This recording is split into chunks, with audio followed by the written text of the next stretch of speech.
নমস্কাৰ মোৰ বন্ধু বান্ধৱীসকল, কি খবৰ আপোনালোকৰ? পিছে ভালে দেই। এইফালে চাওক, আম আনিবলৈ যায় বোলে মানুহজনে। আম খাম এতিয়া, আম আনিবলৈ ওলাইছোঁ।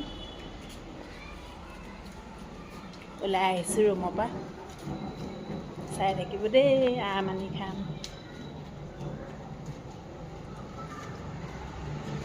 ইয়াত আম বহুত আছে যদিও বহুত দাম ইয়াতে বহুত দাম লয় দেই।